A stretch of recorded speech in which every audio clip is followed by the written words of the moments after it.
My name is Caroline. I'm 35 and in my third year of marriage, juggling life as a working mom. I've known my husband since we were kids. We hadn't been in touch for many years since middle school, but we reconnected at a reunion and immediately clicked. Before we knew it, we were dating.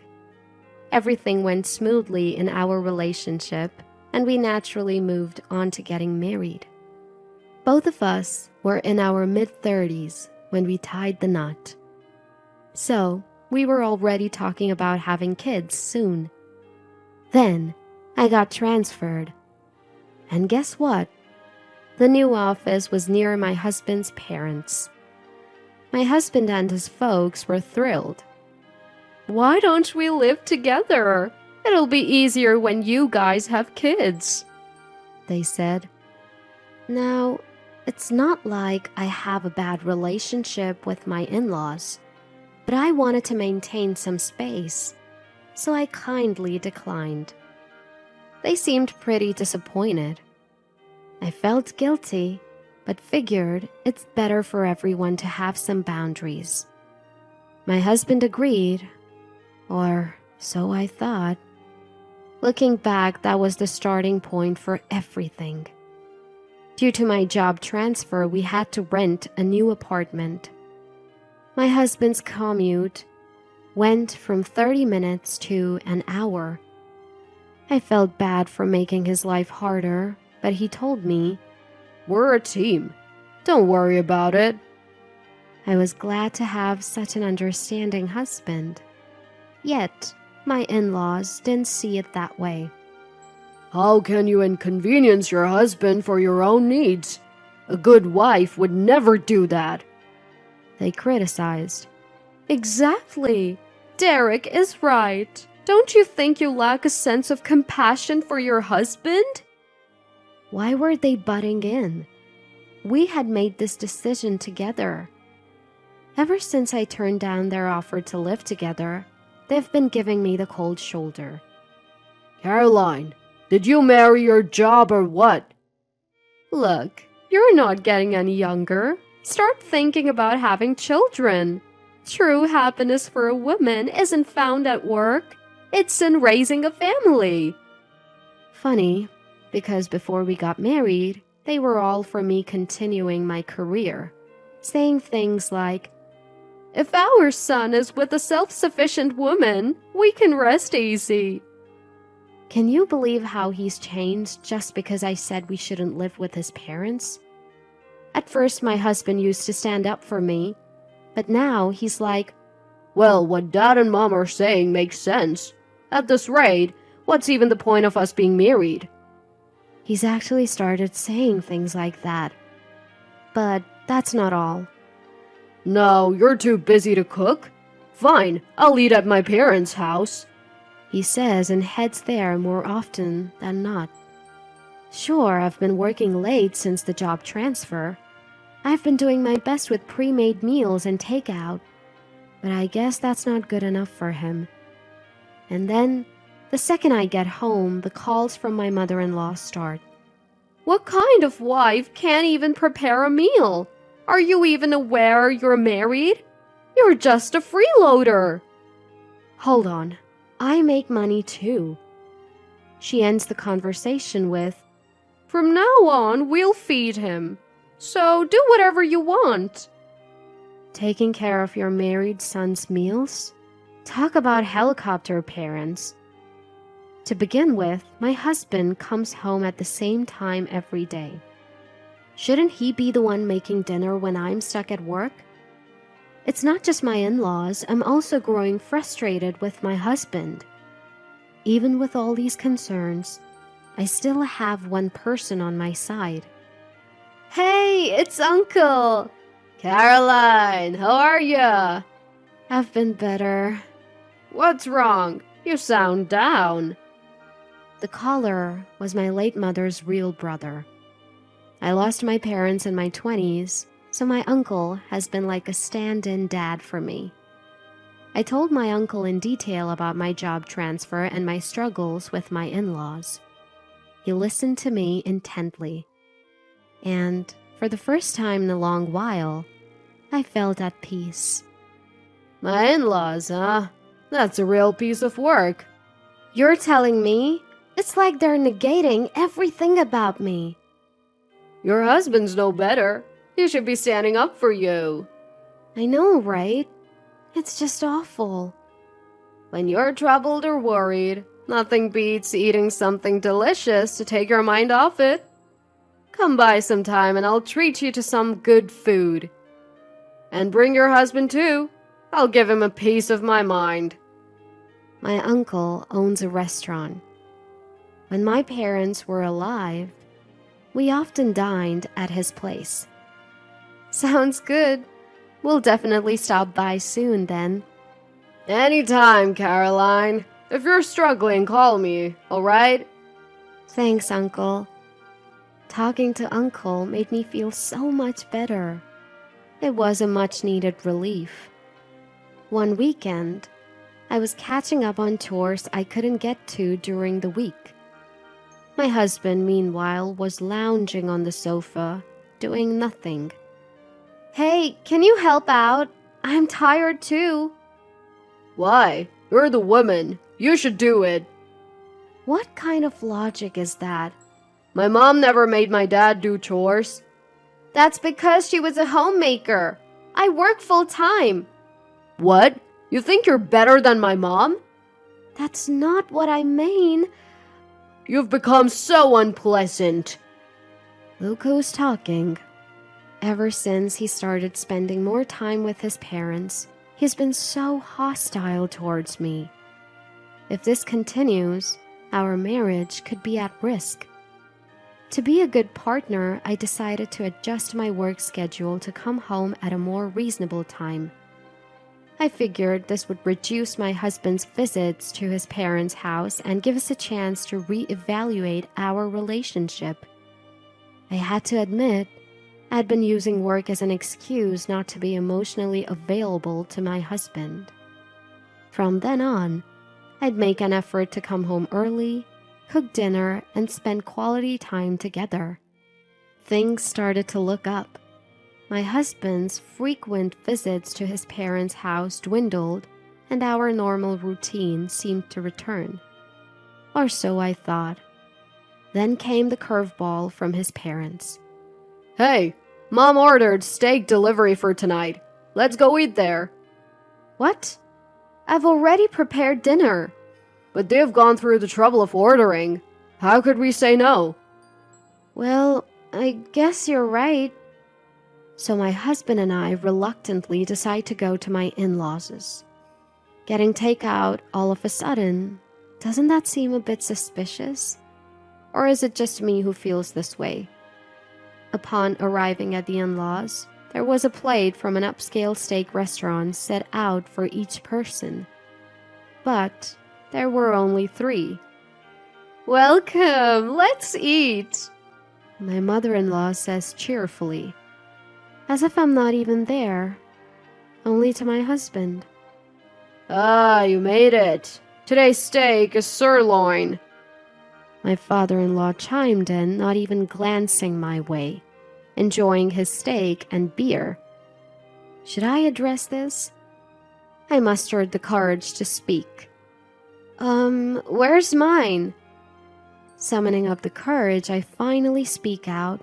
My mother-in-law offers a creepy smile. Well, that's odd. I ordered 4 steaks. Something must be wrong. My father-in-law is too engrossed in his meal to even look at me. As for my husband, he takes a bite of his steak, says, Delicious, then brushes off the issue. Maybe the steakhouse messed up the order. No big deal. Are you kidding me? So I'm the odd one out here. My mother-in-law tells such blatant lies, and my husband and father-in-law pretend not to notice. I'm amazed that adults can act so childishly. But I handle it all with a cool head. All right then, I'll be leaving. No one tries to stop me. Driving home from my in-laws, tears flood my cheeks. All I wanted was to get along with them. Why do I have to endure this? Unforgivable. Absolutely unforgivable. So, I decided to take action in secret.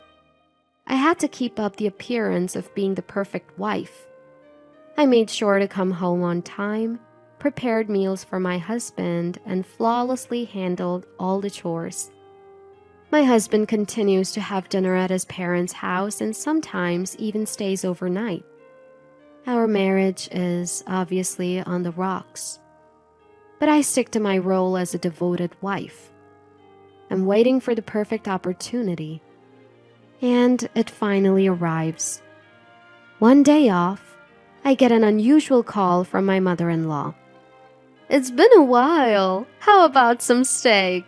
I ordered delivery. It's rare for them to reach out to me, but I already knew what they were after. Even with my mean-spirited mother-in-law's devilish tone, I responded pleasantly.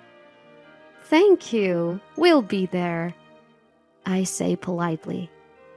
My husband and I head to my in-laws' place. When we get there, sure enough, there are only 3 plates of steak. Well, just as I expected. When things go exactly as planned, it actually makes it easier to handle. Where's mine? I ask, just like before.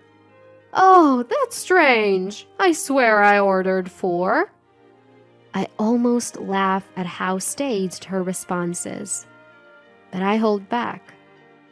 Are you sure you ordered 4? What? You doubt me? Mother-in-law's gaze sharpens. Sensing the tension, my husband intervenes. Come on, maybe the steakhouse got it wrong. It's happened before. Don't get so upset. You'll get wrinkles. My in-laws burst into laughter at my husband's lame joke. Caroline, you've been looking a bit aged lately. Don't lose your femininity, always buried in work. Coming from a woman with far more wrinkles than me, that's unexpected. You must remember your role as a wife. Always strive to look beautiful.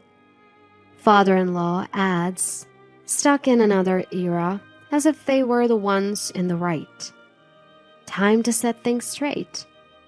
Frustration boiling over, I finally burst out loud. Unbelievable. What's wrong with this steakhouse? Messing up our order time and time again. They can't be serious. Yep, I'm calling them right now.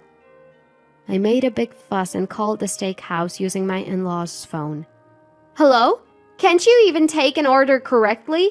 You're always messing up the quantity. Isn't that pretty unprofessional? Thanks to you, I always end up missing out on my steak. How do you plan on making it right?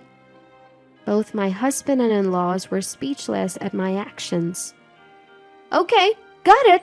We'll be right over. With things settled, I turned to my mother-in-law. The steakhouse wants to apologize. How about we go there right now, mother-in-law? Apologize? Yes. They said they want to apologize in person for messing up our order so many times. They can't come now because they're open for business, so they asked if we could go to them. It's really a rude place, but they're willing to apologize. Let's go. This is just outrageous. Mother-in-law was flustered by my fiery tone, but I didn't care. It's the restaurant's fault, isn't it, mother-in-law? Caroline, you're blowing this way out of proportion. Just stop it. Why should I? They messed up, not me. I've missed out on steak twice now. Isn't that weird? Don't be a Karen. It's embarrassing. A Karen? What are you talking about? I have a legitimate complaint here. Mother-in-law, you surely wouldn't forget to order my portion, right? Yes, of course. Then let's go get that apology, shall we? I pulled my visibly shaken mother-in-law and we headed towards the restaurant. My father-in-law and husband also followed, sensing that this was no small matter. Time for a little payback. As we entered, A few customers were inside, and a man who appeared to be the master was grilling steaks behind the counter. I was the one who called earlier. Upon hearing this, the master came out from behind the counter to face us. I would like an apology for the messed up orders. I prepared the quantity exactly as I was told. In response to master's words, I feigned utter surprise. The patrons around us started murmuring, but I didn't mind. Everything had gone as planned so far. Time for the grand finale. What? So you're saying, mother-in-law, that you didn't even order food for me, your daughter-in-law? Why would you do that? Is this some sort of spite? Mother-in-law looked visibly rattled by my accusation. She never expected me, the wife, to fire back like this. No, that's not it. I genuinely made a mistake. But the waiter said everything was according to the order. I simply miscounted the number of dishes, all right? Can we go home now? What? You confused 3 with 4? Are you showing signs of dementia, mother-in-law? Caroline! That's way out of line. My father-in-law raised his voice, but I didn't back down. It's not normal to mix up 3 and 4. Just admit you did it to spite me. Everyone makes mistakes. Can't you understand that? Mistakes? This goes way beyond a simple mistake. Given your usual behavior towards me, it's only natural to suspect it was intentional. Then, mother-in-law, apparently offended by the dementia remark, readily admitted her wrongdoing. Yes, fine. I don't like you, so I did it to spite you. I can't believe this. Aren't you ashamed to act like such a child? Didn't you learn in school not to do things that others dislike? This is not something a grown adult, let alone a senior, should be doing. Cornered by my logic, mother-in-law had no retort. Both my husband and father-in-law seemed stunned into silence. And as the icing on the cake, the other customers in the restaurant began to voice their support. Deliberate spite? Wow, didn't think that still happened. I can't believe it's them. Better keep my distance from now on. Mother-in-law looked shocked. No wonder why. Most of the patrons in the restaurant lived in the same neighborhood as my in-laws. No, wait. There's an explanation for... Too late. Feeling increasingly uncomfortable, the 3 of them hastily left the restaurant. Caroline, that was awesome. Master patted me on the shoulder. Sorry to drag you into this, uncle. Turns out, the steakhouse was actually owned by my uncle. I initially missed the restaurant's name, but later noticed it on a delivery bag. I'm really lucky, I guess, which made plotting this revenge quite easy. Whenever my in-laws invited me for steak, it was usually on the weekend following their pension payment. I had asked for my uncle's help to plan accordingly for this specific day. We even added some improvisational moments from regular customers my uncle knew well. My uncle had appealed. My dear niece is enduring persistent harassment. I could use your help. Thankfully, they were more than willing to play along. Having many of the in-laws as neighbors present really gave our plan a major boost. I wonder what kind of faces they're making right now. The thought alone kept me laughing. Eventually, my husband and I divorced. Despite my efforts to mend our relationship, it was clear he wasn't interested. So the path to divorce was pretty smooth. Luckily, as the one who caused the divorce, he didn't have much of a say in the negotiations. So my meticulous play the good wife plan aimed at revenge worked like a charm. Later, I got a call from my ex-husband. He had moved back in with his parents and was shocked at how uncomfortable it was. Small towns, you know. Gossip spreads fast. Mom gets cold stares wherever she goes, and for some reason I'm being shunned too. Why, he wonders. The reason is pretty clear. Anyone who joins in the bullying with his annoying parents deserves to be avoided. You're clueless. This is all coming back to haunt you. Enjoy your time with mom and dad in your small town. Just be careful not to get kicked out by the community. What do you mean, kicked out by the community? I wanted to tell him to figure it out himself, but I don't owe this fool any more of my time. I quietly hung up. His parents are trying to marry him off again by taking him to all sorts of matchmaking parties. But for some reason, it's not working out. I mean, can you blame them? Caroline, you've got to find happiness, not just for yourself, but for your late parents too. My uncle said, grilling a sirloin steak across the counter. My latest indulgence is treating myself once a week at my uncle's place. Thank you, Uncle. I can feel the tears coming. It must be too much pepper. It was a night where my uncle's kindness touched my heart.